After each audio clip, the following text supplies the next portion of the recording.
ናቸው? ሁሉ ሰላም ነው? እኔ ያለው እግዚአብሔር ይመስገን። ሐረግ ድራማ ዛሬ እንግዲህ ክፍል 65 ይዤላችሁ መጥቻለሁ። እንግዲህ ባለፈው ክፍል ሂዊ እንግዲህ ከኤፍራታ ክላስ ገብታ ነበር እና ኤፍራታ እንግዲህ ሂዊ ማለትም የቤዛ ጓደኛ የፊት ተላላኪ ነበር የመሰለቻቸው።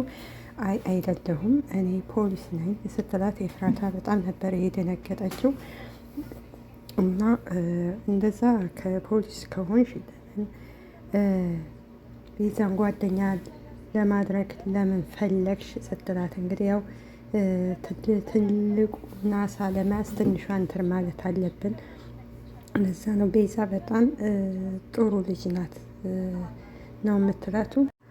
እና እንደዛ አንቺ እኮ የናታን እኮ መድኃኒት እንዲበላ አድርገሻዋን ያለቻት፣ ያው ግዴታ ስለሆነ ያለቻቱ። እና ታስታውሽ እንደሆነ ባለፈው ቤዛ ልታስገድል ስትል እኔ ፖሊሱ ማነው ያን ሊገድሽ የነበረውን ያስያዝኩት ስትላት፣ አንቺ ነሽ እንደ አዎ እኔ ከአለቃዬ ጋር አብረን ነው የምንሰራው ነው ያለቻተው። እና አሁን ያፌት ምን እንዳለሽ ንገሪኝና መፍትሄ እንፈልግላት። እያስፈራራሽ በምንድን ነው? እኔ ገነት ወይም ደግሞ ናታን አይደለሁም። ቀደም እኮ ለሱ ምንም አላለችን ብለሽኛል ንገሪ ስትላት፣ ምንም መፍትሄ ያበቃ ጉዳይ ነው፣ እኔ ልነግርሽ አልችልም፣ ያበቃ ጉዳይ ነው ነው የምትላተው። አይ ሁሉንም ነገርን ችግር የለውም ያለቻት። ኤፍራታ ግን ልትናገርም አልፈለግም።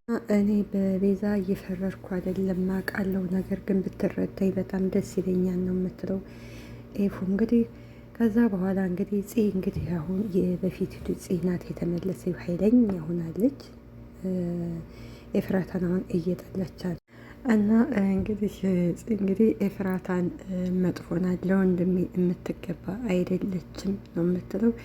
አሁን ትናንት ገና ደግሞ ዛሬ እንደዚህ የምትሆኙ ምን ሆነሽ ነው? የሆነ ነገርማ የነገረችሽ ነገር አለ ስትላት፣ አይ ስለ ኤፍራታ እኔ ራሴ ያውቃለሁ፣ ማንም ሊነግረኝ አይችልም ነው የምትለው እንግዲህ።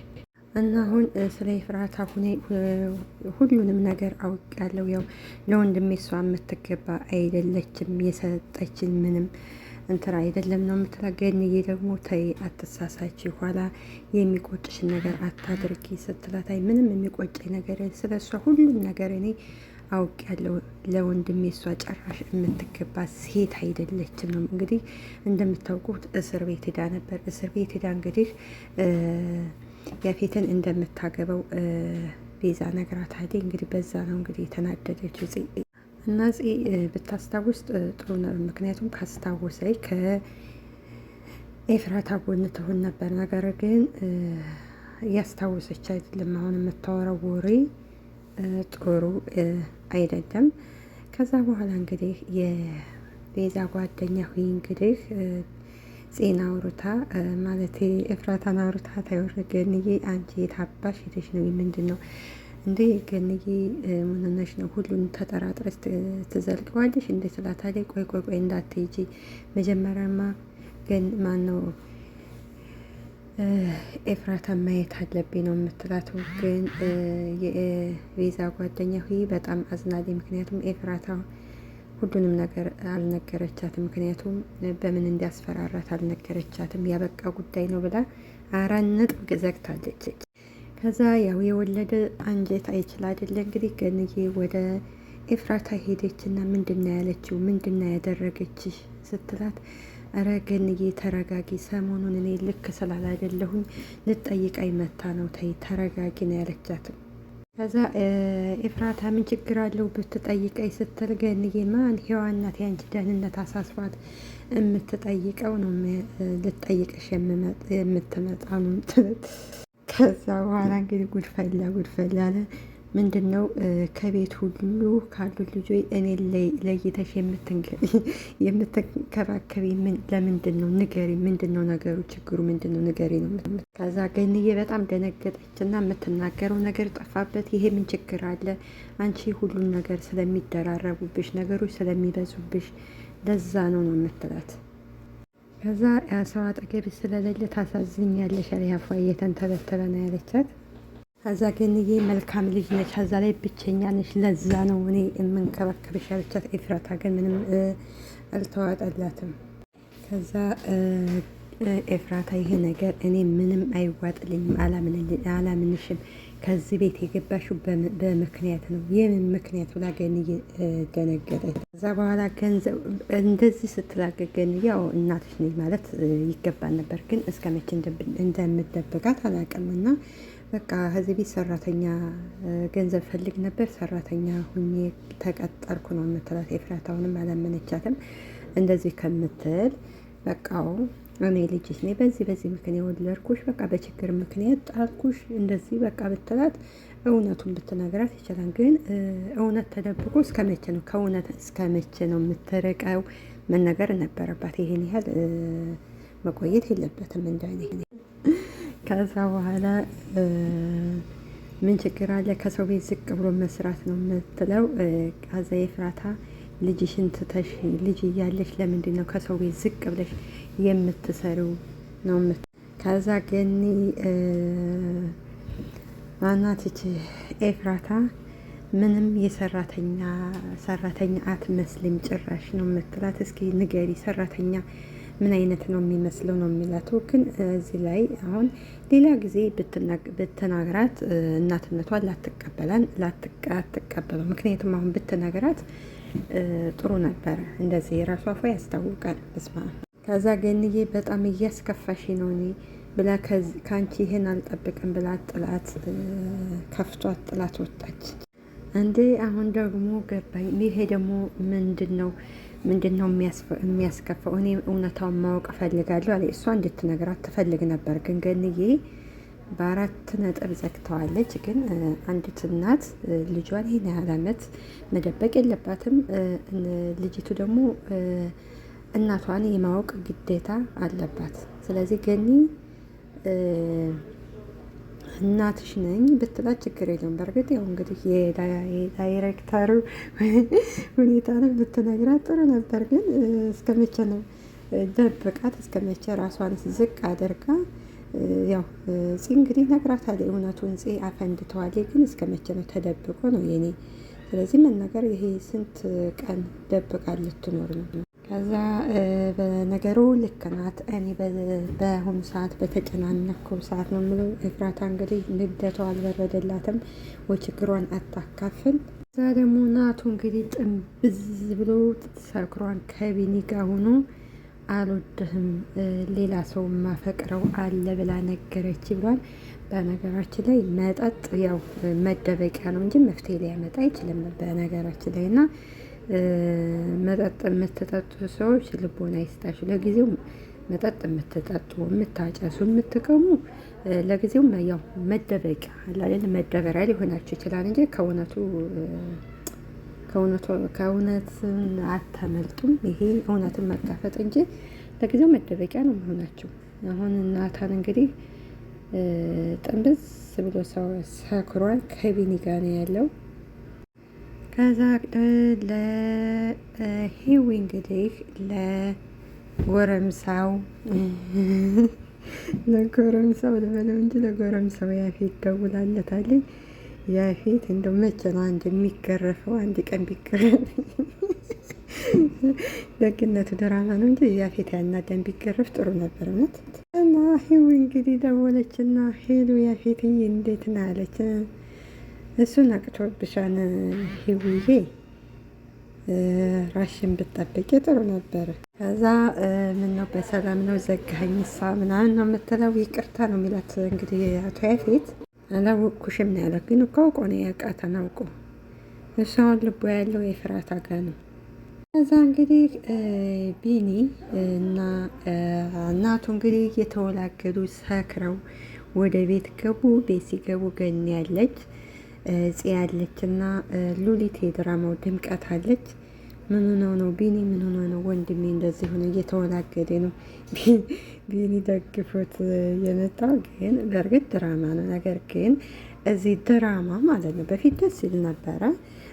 አንድ ሰው ምንድን ነው ያገኘ ሰው ያጣን አይደል? ያጣ ደግሞ ያገኘን አይደል?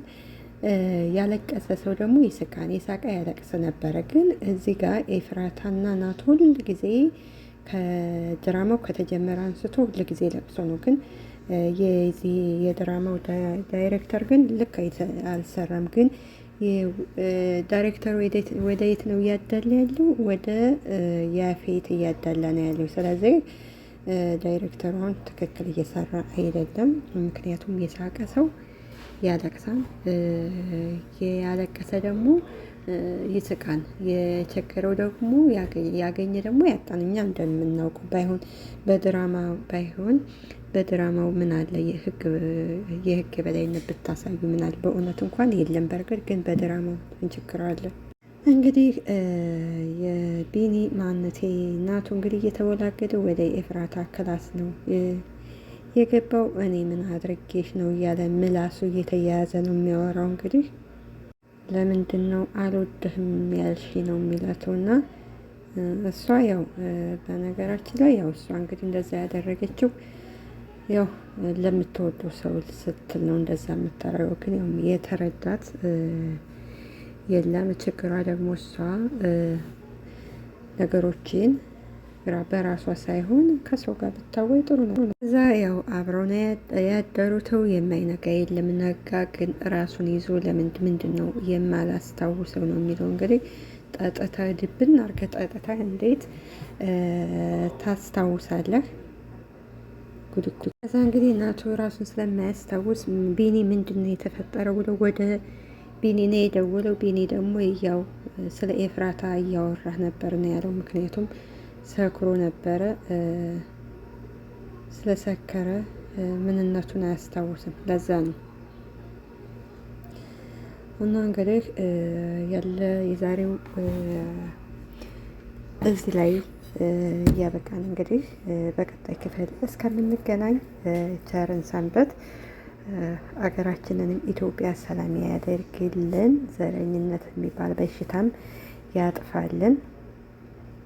እኛም በስደት ያለ ነው ለሀገራችን ያብቃን እላለው። እና እህቶቼ፣ የስደት እህቶቼ አይዟችሁ፣ በርቱ። እሺ በርቱ። እንግዲህ ረመዳን ያው ትንሽ ነው የቀረን። ውሃ እየጠጣችሁ ስራችሁን ስሩ እላለው። እና በተረፈ ደህና ናችሁ? ያው ዛሬ ዲክም ይልወን ይደክማንና አላን የረመዳን ስራ እንግዲህ እዚህ ላይ ነን። እና እንግዲህ የሀረግ ድራማ በነገራችን ላይ አሁን በጣም እያስጠላ ነው የመጣው። በጣም እያንዛዛ እያስጠላ ነው የመጣው እውነት። እና የሂዋን ገጸ ባህሪዋ ደግሞ በጣም ደስ ነው የሚለው። በጣም ደስ ይላል። በዚሁ ቀጥይበት።